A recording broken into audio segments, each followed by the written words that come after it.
Hello and welcome to Sweet Home California. My name is Jennifer.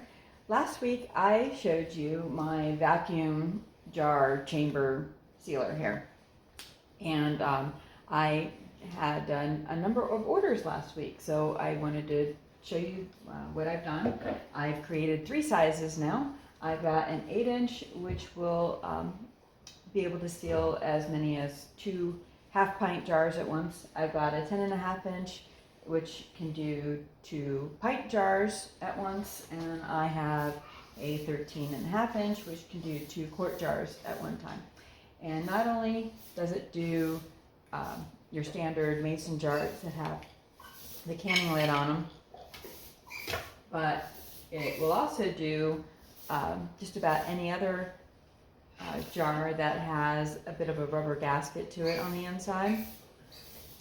And then you just put it on. You just put it on, just not even finger tight like you do for water bath canning. That'll be a little too tight, but just when it starts, you feel that it's starting to grab.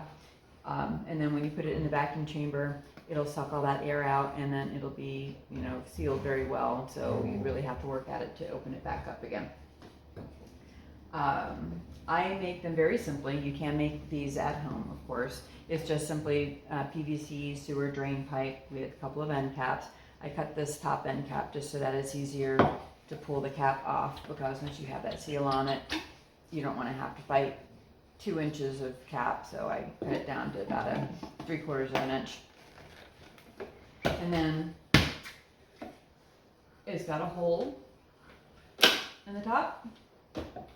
And with that hole in the top, you put in the hose from your food saver, and then it sucks out the air.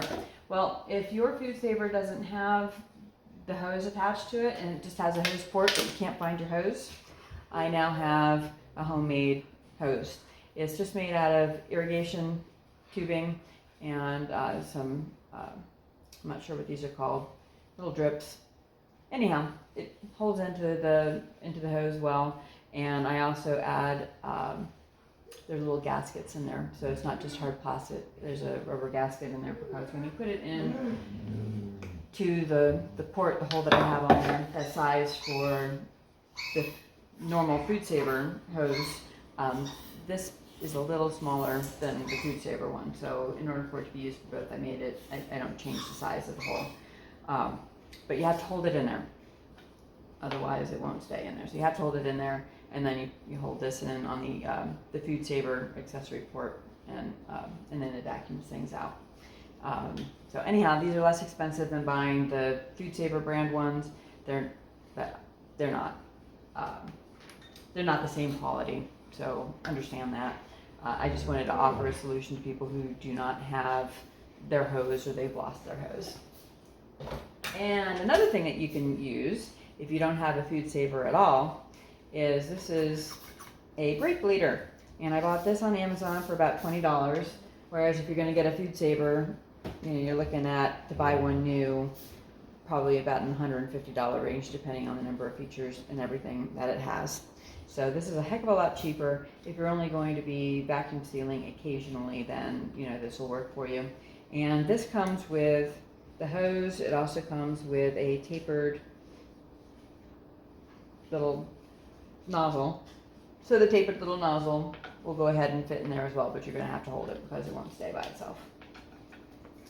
And to vacuum seal it, you can go like that, which takes a lot of hand strength, because you need to get your vacuum seal probably to about 10 psi. But if you hold it on your hip,